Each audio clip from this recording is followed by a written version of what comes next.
ഇന്ന് നമുക്ക് വാട്ടിപ്പറ്റിച്ച മീൻകറി എങ്ങനെയാണ് തയ്യാറാക്കി എടുക്കുന്നത് നോക്കാം. ഈ മീൻകറി തയ്യാറാക്കാൻ വേണ്ടി ഞാനിവിടെ എടുത്തിരിക്കുന്ന കരിമീനാണ്. നമുക്ക് കരിമീൻ തന്നെ വേണമെന്നില്ല, ഏത് മീൻ വെച്ച് വേണമെങ്കിലും നമുക്കിതുപോലെ വാട്ടിപ്പറ്റിച്ച മീൻകറി തയ്യാറാക്കി എടുക്കാവുന്നതാണ്. നമ്മൾ എടുക്കുന്ന മീനിൻ്റെ രണ്ട് സൈഡും ഇതുപോലെ വരഞ്ഞെടുക്കണം. ഇങ്ങനെ വരഞ്ഞെടുക്കുമ്പോൾ നമ്മൾ ചേർത്ത് കൊടുക്കുന്ന മസാലയൊക്കെ നന്നായിട്ട് മീനിൽ പിടിക്കും. അതിനുവേണ്ടിയാണ് ഇതുപോലെ വരഞ്ഞെടുക്കുന്നത്. ഞാനിപ്പോൾ എടുത്തിരുന്ന മീനെല്ലാം ഇതുപോലെ വരഞ്ഞെടുത്തിട്ടുണ്ട്. ഇനി നമുക്ക് ഈ മീനിൽ ചേർത്ത് കൊടുക്കാനുള്ള മസാല തയ്യാറാക്കണം. അതിന് മുൻപായിട്ട് ഈ മീനിൽ ഞാൻ കുടംപുളിയാണ് ചേർത്ത് കൊടുക്കുന്നത്. ഇതിനു വേണ്ടി എടുത്തിരിക്കുന്ന കുടംപുളി നന്നായിട്ട് കഴുകിയതിന് ശേഷം 2-3 മുറിച്ച് നമുക്കൊരു പാത്രത്തിൽ കുറച്ച് വെള്ളം ഒഴിച്ച് ഇട്ട് വയ്ക്കാം. അഥവാ കുടംപുളി ഇല്ലെന്നുണ്ടെങ്കിൽ ഇതിൻ്റെ സ്ഥാനത്ത് നിങ്ങൾ വിനാഗിരി ചേർത്ത് കൊടുത്താലും മതി. ഇനി മസാല തയ്യാറാക്കാൻ വേണ്ടി ഞാനിവിടെ എടുത്തിരിക്കുന്ന സവോള, ഉണക്കമുളക്, പച്ചമുളക്, വെളുത്തുള്ളി, ചെറിയ ഒരു കഷ്ണം ഇഞ്ചി, ഇത്രയുമാണ് എടുത്തിരിക്കുന്നത്. ഇതെല്ലാം നമുക്ക് അരിഞ്ഞെടുക്കണം.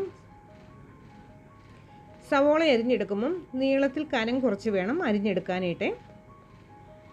ഇഞ്ചിയും വെളുത്തുള്ളിയും ചെറുതായിട്ട് അരിഞ്ഞെടുക്കുക. പച്ചമുളക് 2-3 വേണം അരിഞ്ഞെടുക്കാനായിട്ട്.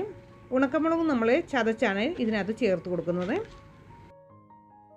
ഞാൻ ഈ മീൻകറിയിൽ എരിവിന് വേണ്ടി ചേർത്ത് കൊടുക്കുന്നത് പച്ചമുളകും ഉണക്കമുളകും കുരുമുളക് പൊടിയുമാണ്.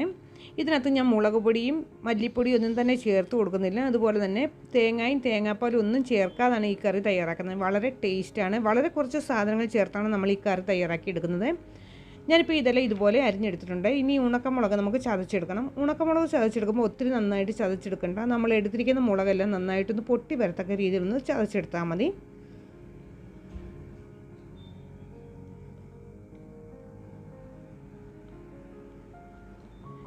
ഞാനിപ്പം ചതച്ചെടുത്തിരിക്കുന്നത് ഇതുപോലെയാണ്. ഈ മുളകും കൂടി നമ്മൾ അരിഞ്ഞെടുത്ത് വെച്ചിരിക്കുന്ന സവോളയിലോട്ട് ചേർത്ത് കൊടുക്കാം. ഇനി ഇതിനകത്ത് നമുക്ക് 1/2 ടീസ്പൂൺ മഞ്ഞൾപ്പൊടി, 3/4 ടീസ്പൂൺ പെരിഞ്ചീരകപ്പൊടി, ആവശ്യത്തിനുള്ള ഉപ്പ്, ഇത്രയും ചേർത്ത് ഇതെല്ലാം കൂടെ കൈകൊണ്ട് നന്നായിട്ടൊന്ന് ഇളക്കി കൊടുക്കുക.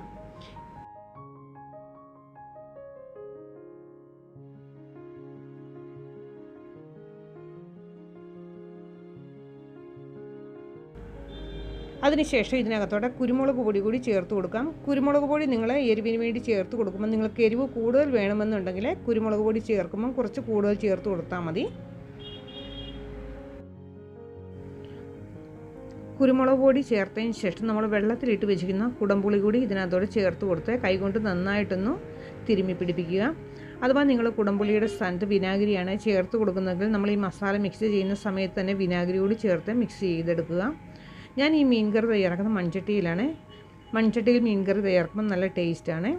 ഇനി നമുക്ക് മീൻകറി തയ്യാറാക്കാൻ വേണ്ടി എടുത്തിരിക്കുന്ന മൺചട്ടിയിലോട്ട് നമ്മൾ തയ്യാറാക്കിയ മസാലയുടെ പകുതി ഭാഗം ഇതിനകത്തോട്ട് ഇതുപോലെ ഇട്ട് കൊടുക്കാം. അതിനുശേഷം നമുക്ക് മീൻ ഇതിനകത്തോട്ട് ഇതിൻ്റെ മുകൾ ഭാഗത്തോട്ട് നമ്മൾ ഇതുപോലെ അടുക്കി വയ്ക്കാം. ഇങ്ങനെ വെക്കുമ്പോൾ നന്നായിട്ട് മീനിൽ മസാലയൊക്കെ പിടിക്കും. ഇനി ബാക്കിയുള്ള മസാല ഇതിൻ്റെ മുകളിലോട്ട് നമുക്ക് ഇതുപോലെ ഇട്ട് കൊടുത്ത് 1/2 കപ്പ് വെള്ളം കൂടി ചേർത്ത് കൊടുക്കുക ഇതിനകത്തോട്ട്. ഇതുപോലെ മീനിൽ മസാല ചേർത്ത് കൊടുക്കുമ്പോൾ മീനിൽ നന്നായിട്ട് മസാലയൊക്കെ പിടിക്കും. ഇനി നമുക്കിതിനകത്തോട്ട് 1/2 കപ്പ് വെള്ളം കൂടി ചേർത്ത് കൊടുക്കാം. വെള്ളം ചേർത്തതിന് ശേഷം ഒന്ന് ഇളക്കി കൊടുക്കുക ഇതുപോലെ. അതിനുശേഷം നമുക്കിത് അടച്ച് വെച്ച് നന്നായിട്ട് തിളച്ച് വരുന്നവരെ ഹൈ ഫ്ലെയിമിൽ വെക്കാം. തിളച്ച് കഴിയുമ്പോൾ നമുക്ക് മീഡിയം ഫ്ലെയിമിൽ 10 മിനിറ്റ് വെച്ച് മീൻ വേവിച്ചെടുക്കാം.